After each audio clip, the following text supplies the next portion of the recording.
Vamos a leer en la carta del apóstol Pablo a los Colosenses, capítulo 2, versículo 11 y 12.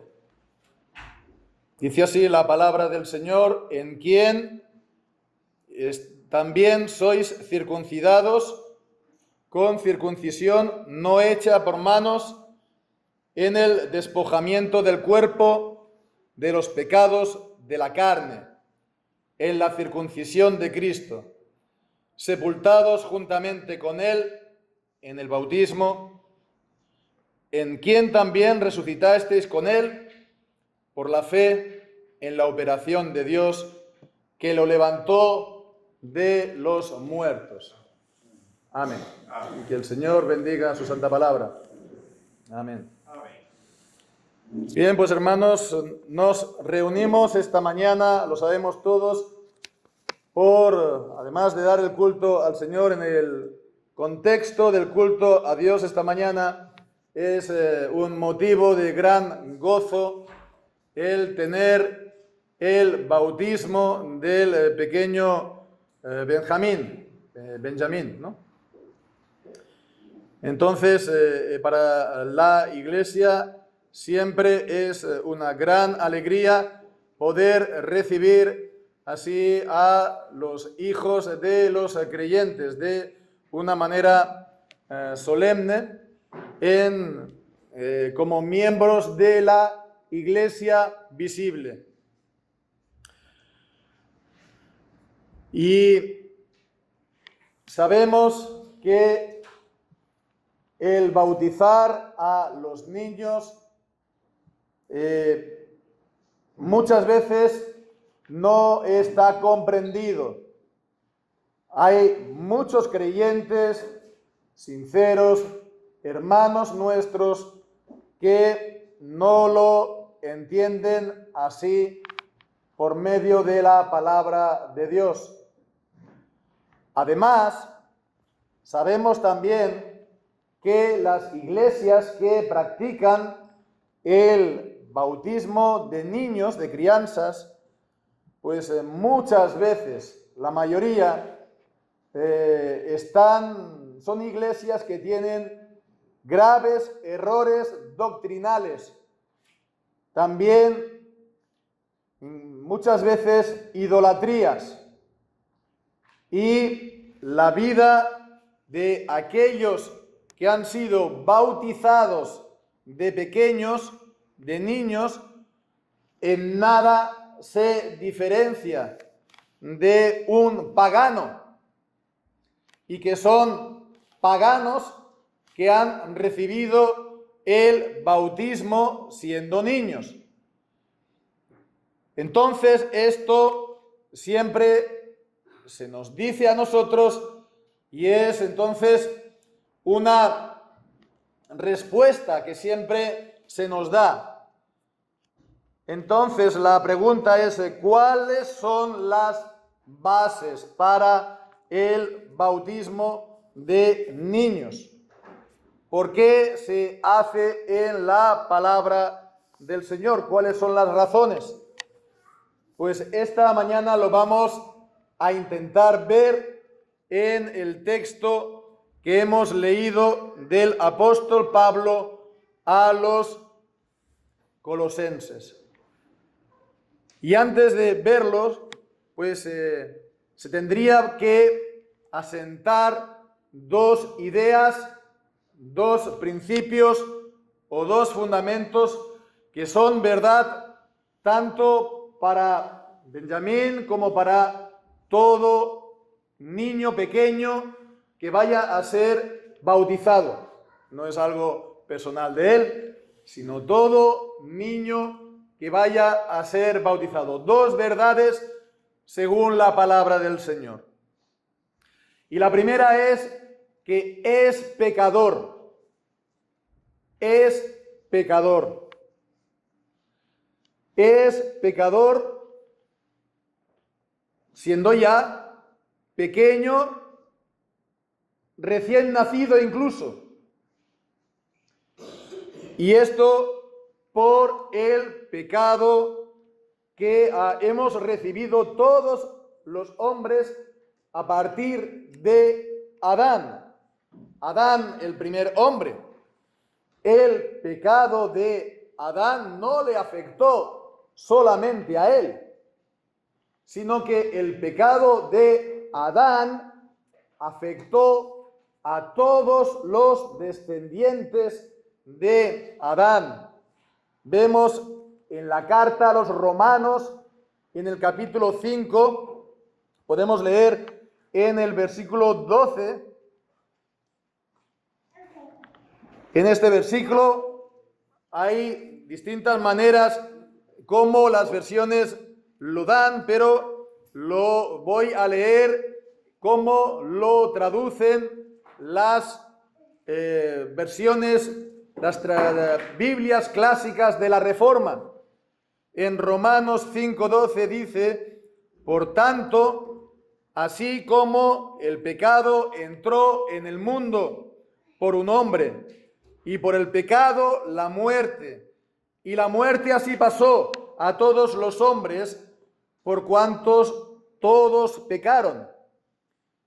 Y bueno, pues a continuación, digo, en las Biblias de la Reforma es como si hubiera aquí unos paréntesis, ¿no? Y continúa en el versículo 18. Es la misma idea. Así que de la manera que por un delito, el pecado de Adán, vino la culpa a todos los hombres para condenación, así por un acto de justicia vino la gracia a todos los hombres para justificación de vida.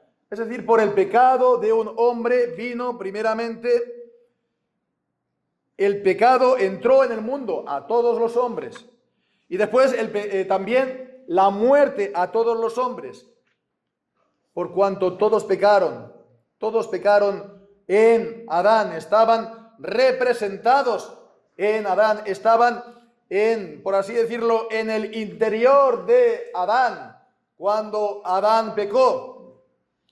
Y también vino la culpa a todos los hombres para condenación. Todo esto es lo que ha venido por el pecado de Adán. Entró la muerte y la condenación a todos los hombres. Es lo que dice David en el Salmo 51, en el versículo 5.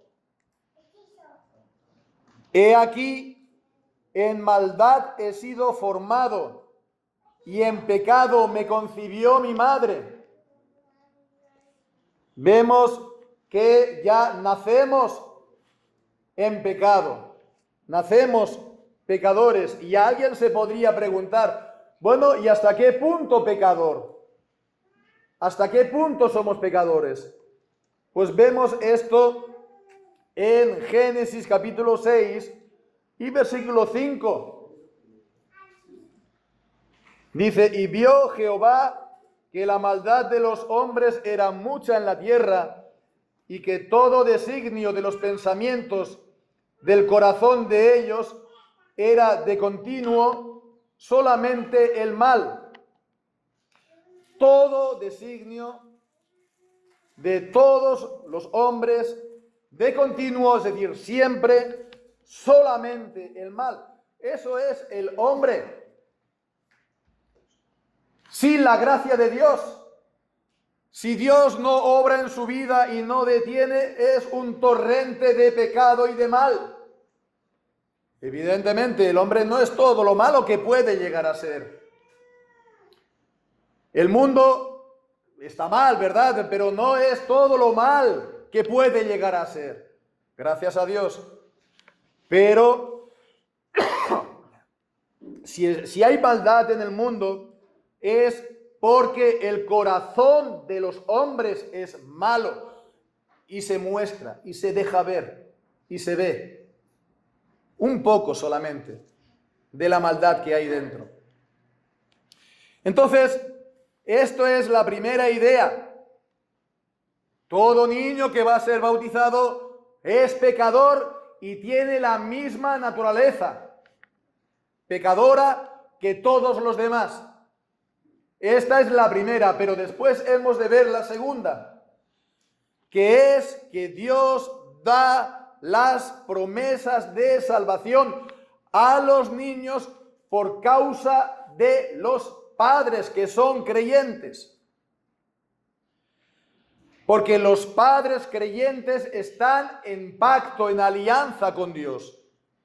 Y esa alianza con Dios también están incluidos los hijos, porque Dios es misericordioso y los une en pacto de esta manera.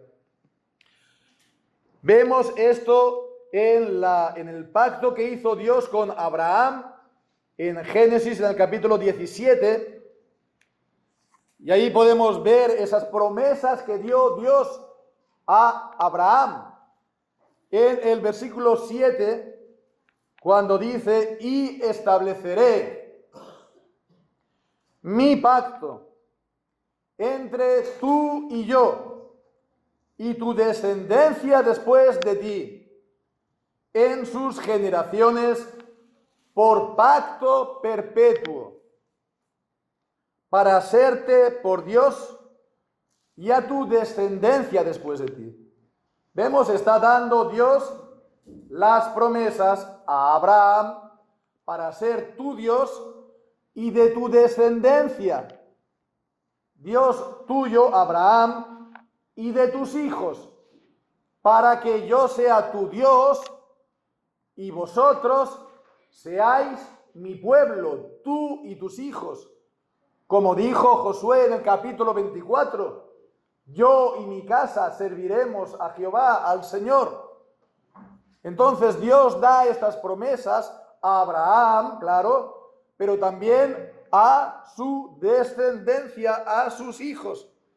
Yo seré tu Dios y vosotros me seréis por pueblo. Y estas promesas, estas mismas promesas, da Dios a los creyentes en el Nuevo Testamento. En el libro de los Hechos, en el capítulo 2 y en el versículo 39, y es la predicación de Pedro en Pentecostés. Está predicando el Evangelio, cayó el Espíritu Santo.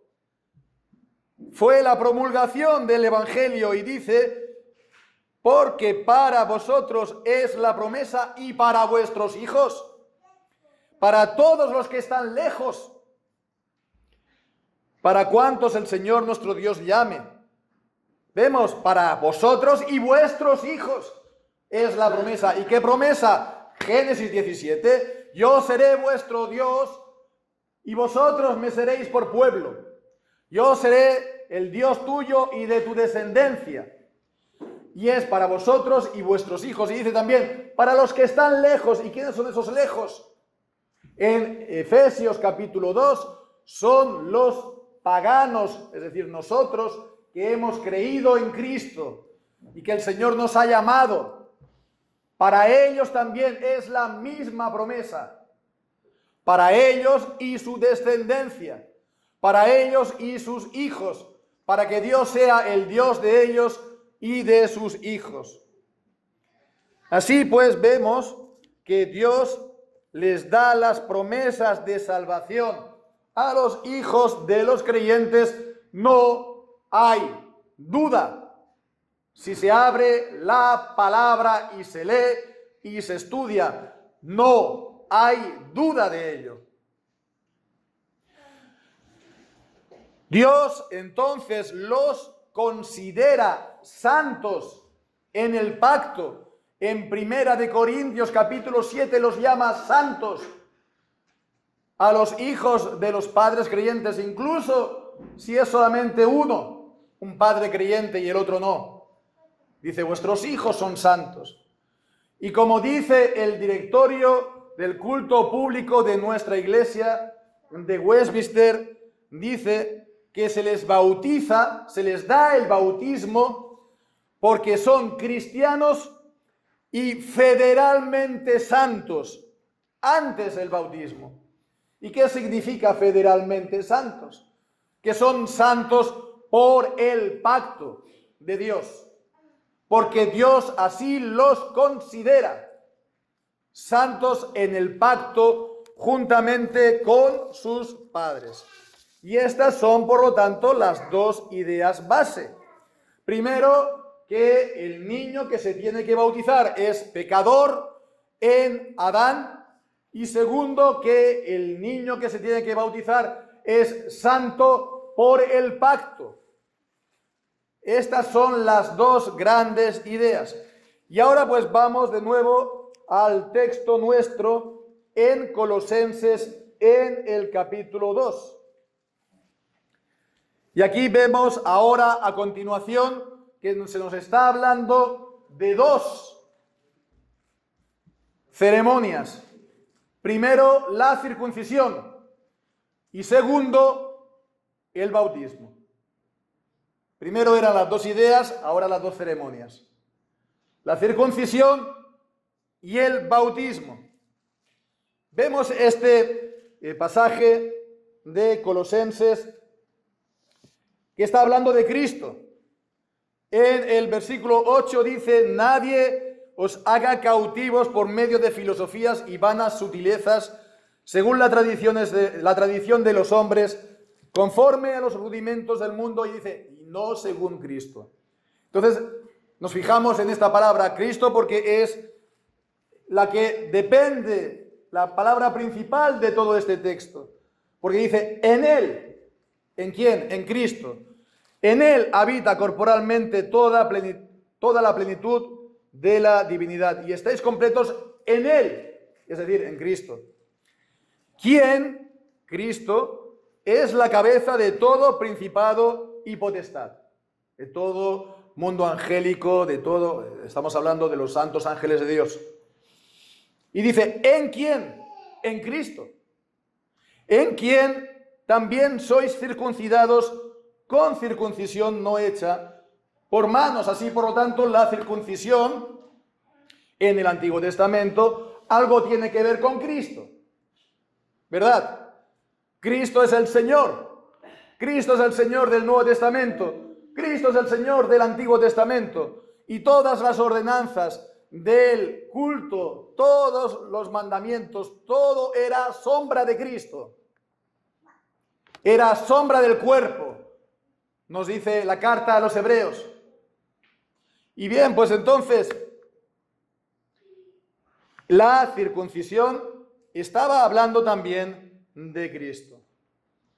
La circuncisión era la señal del pacto en el Antiguo Testamento. Ya conocemos, no creo que tenga que explicar con mucho detalle acerca de la circuncisión, ¿verdad? Que era pues este corte en el que se cortaba el prepucio de los varones.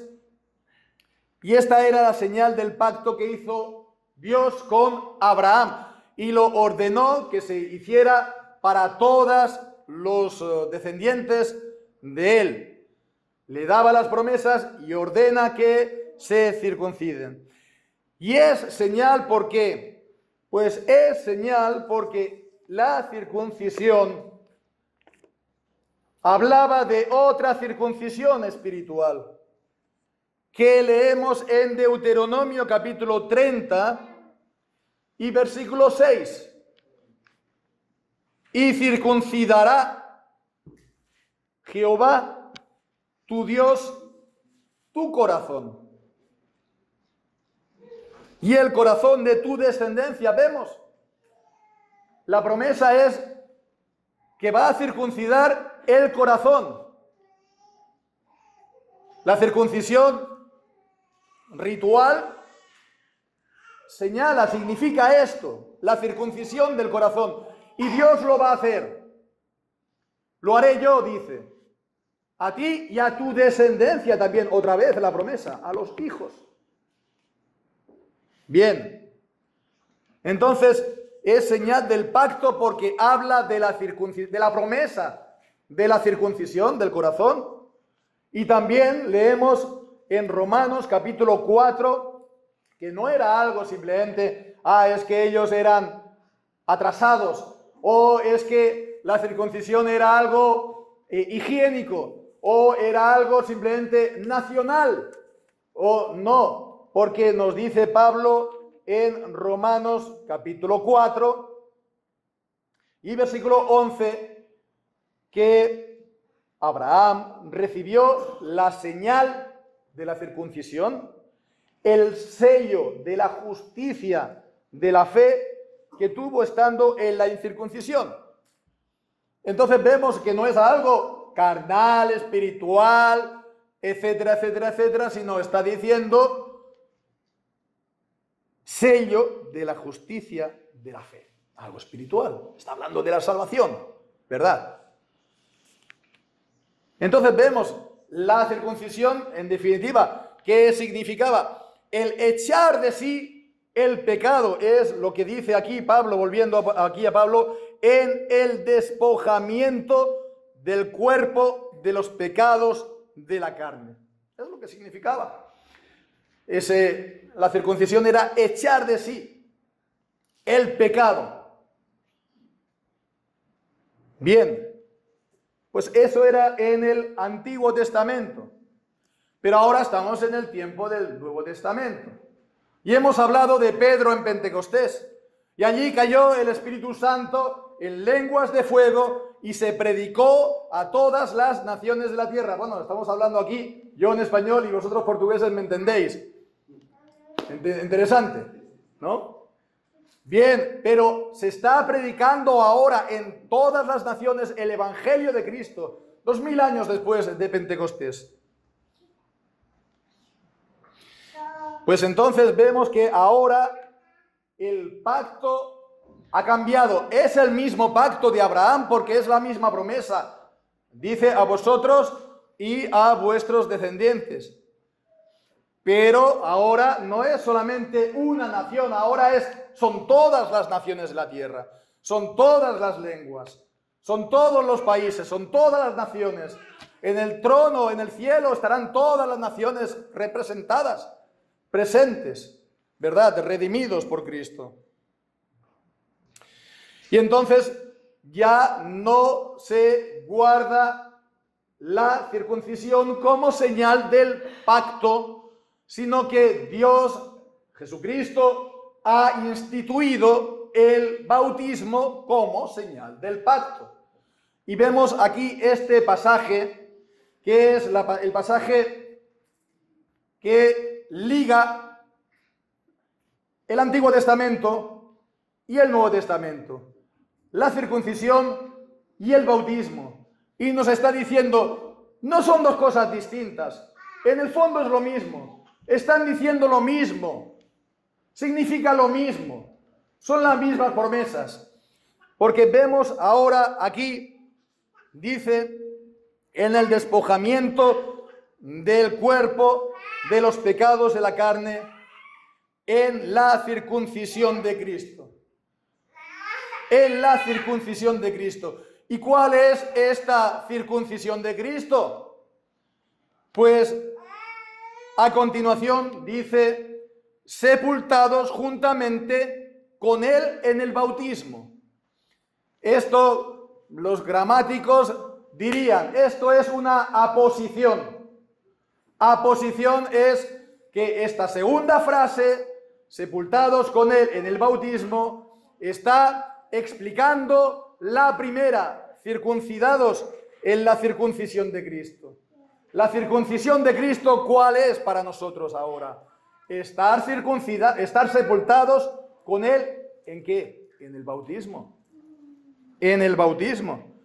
Entonces vemos esto, sepultados con Él en el bautismo, explica la circuncisión de Cristo. Y nos dice, estáis circuncidados. Los bautizados no estáis sin circuncidar. No estáis sin circuncisión, estáis circuncidados, pero no es carnal, es espiritual. ¿Cómo? Por el bautismo, ¿verdad? Es lo que nos está diciendo aquí Pablo. Y bien, decíamos lo de, ¿os acordáis? Aquí en el versículo 8, de Cristo, en Él, en quién, ¿no? Se va repitiendo. Y sigue entonces en el versículo 11 y en el versículo 12, sepultados juntamente con Él en el bautismo. Y vuelve a decir, ¿en quién? ¿En quién también resucitasteis con Él por la fe en la operación de los muertos? Y alguien dirá, pues aquí, ¿en quién? ¿A qué se refiere? ¿Al bautismo? Está diciendo ¿en quién? ¿No? En el griego está muy claro que se está repitiendo siempre que es Cristo, Cristo, Cristo. Entonces, estamos sepultados en el bautismo, punto. Y en Cristo, después, dice, resucitasteis con Él por la fe en la operación de los muertos, de la operación de Dios, que lo levantó de los muertos. En definitiva, hermanos, para decirlo sencillamente, el bautismo, ¿qué es? Una sola palabra, estar sepultado. Estar sepultado con Cristo. No más. El bautismo significa que si en la circuncisión los pecados eran echados fuera, eran el despojamiento de los pecados, en el bautismo están sepultados, están sumergidos, están muertos, ¿sí? Están sepultados, están hundidos. Eso es lo que significa el bautismo, eso es la señal del bautismo, ¿verdad? Y en el bautismo comienza esto, ¿no? Comienza, digamos, de manera oficial. Comienza el partido, ¿no? Minuto cero. Pues así es en nuestra vida. No que el bautismo borre el pecado o lo quita el pecado, porque seguimos siendo pecadores.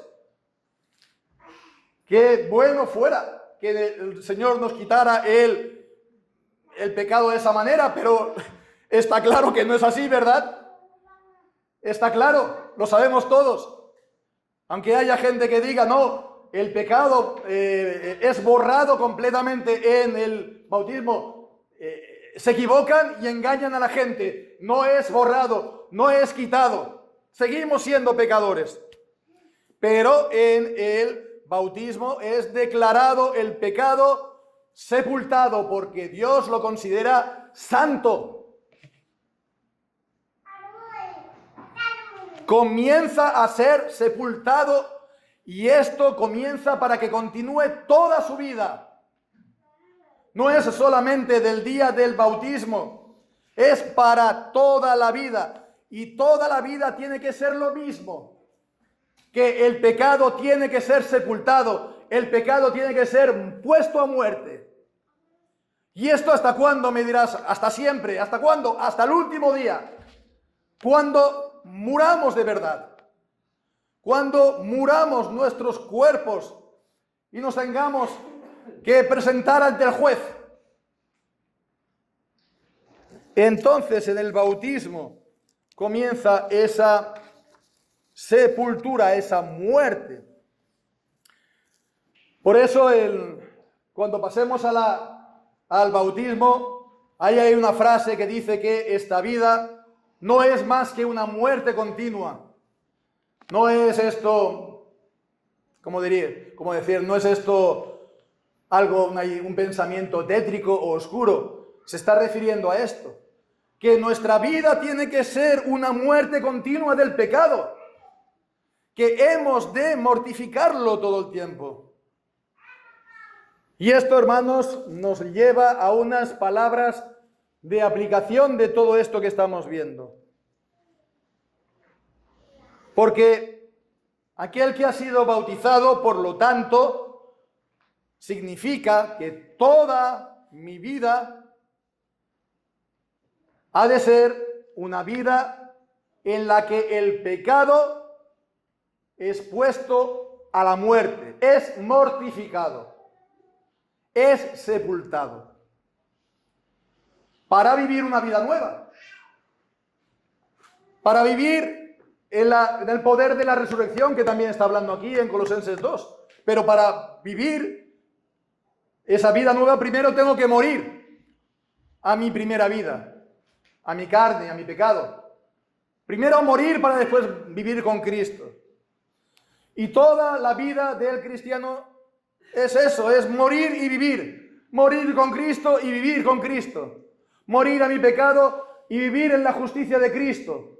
Es eso, no es más. Esto es la conversión. Cuando nos convertimos a Dios, ¿qué hacemos? Primero nos arrepentimos de nuestros pecados y eso es morir a nuestro pecado. Y después creemos en Cristo. Eso es vivificarnos. Eso es vivir juntamente con Él por la fe. Eso es la santificación. ¿Qué es la santificación? Es dejar pecados, es dejar viejos hábitos, dejar viejas ideas, cambiarlo todo esto para la nueva vida en Cristo, para vivir la nueva vida en Él. Así, por lo tanto, si uno ha sido bautizado, si fuiste sepultado sacramentalmente, evidentemente no físicamente, pero si fuiste sepultado sacramentalmente en el bautismo, ¿cómo vives aún en el pecado? ¿Cómo vives aún en el pecado? Normalmente se muere como uno vive, como uno pasa la vida. Podemos decir que, a no ser que me dé un milagro, así morirá. Y si uno vive en pecado, habiendo recibido el bautismo, ¿cómo va a vivir?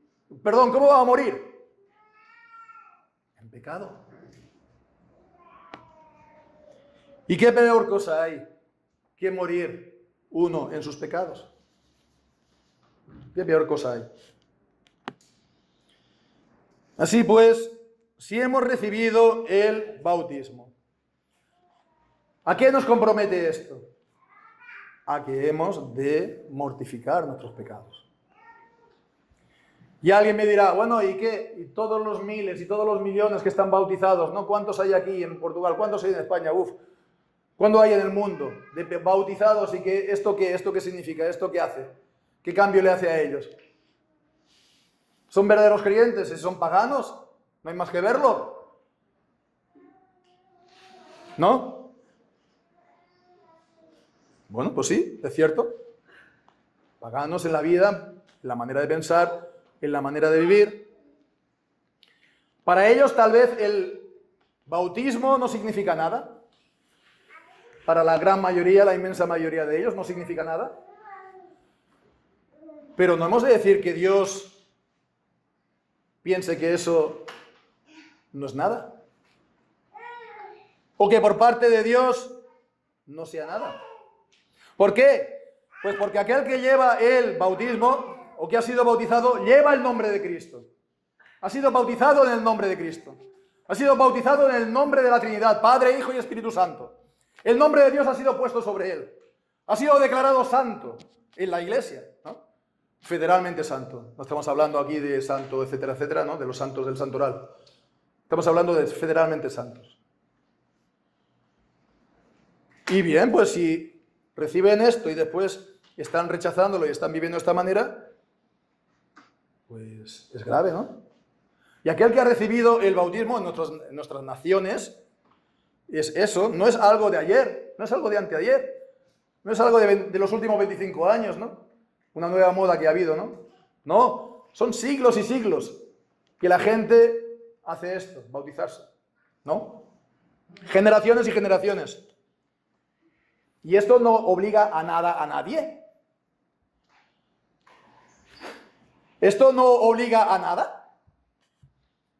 Que durante generaciones en España, en Portugal, en Francia, donde sea, la gente toma el bautismo y toma el nombre de Dios y pone el nombre de Cristo en sus hijos, y esto no les obliga a nada.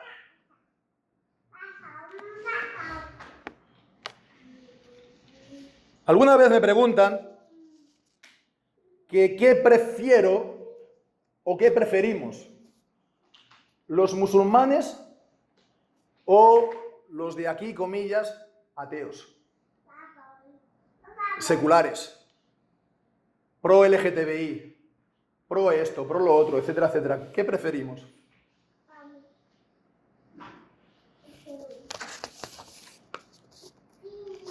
Es cierto, los musulmanes son personas religiosas. Es cierto que la moral, por lo menos en algunos puntos, la tienen buena, ¿no?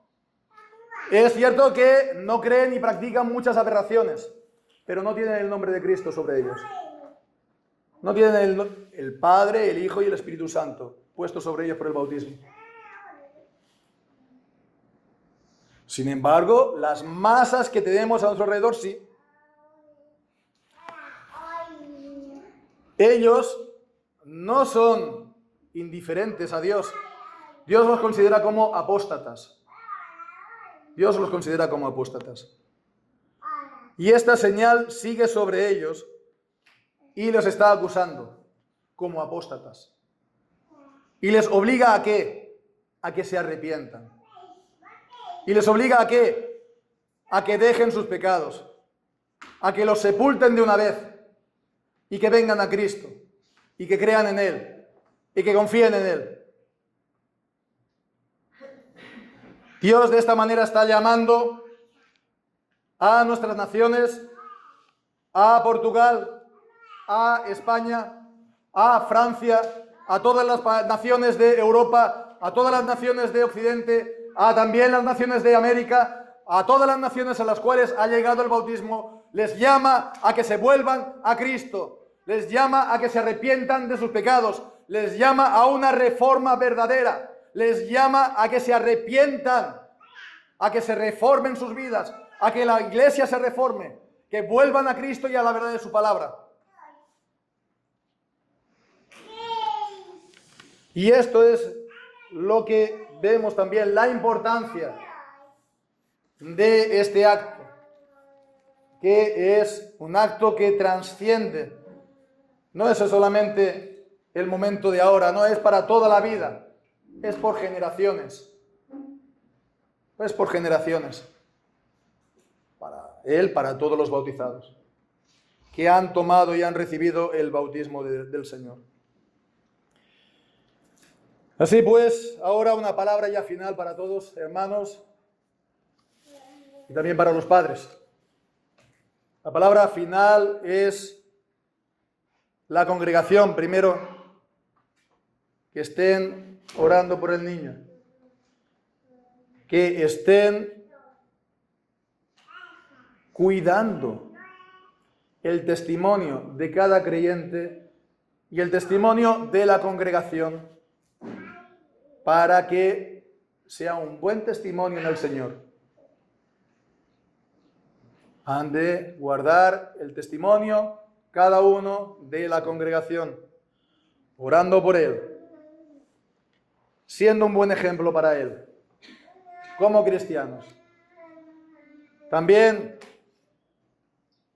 los padres que se comprometen de esta manera, no solamente a traer al niño al bautismo, sino a cuidarlo no solamente físicamente, sino también espiritualmente, orando por él, enseñándole la palabra de Dios a diario, orando con él, enseñándole a orar y trayéndolo a la iglesia para que también reciba la enseñanza por parte de la iglesia, de la palabra del Señor.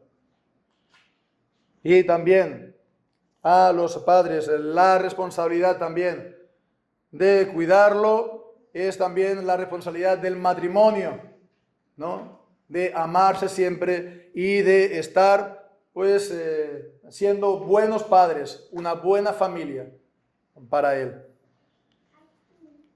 Bien, pues, es un momento muy importante, pero el Señor también pone su bendición.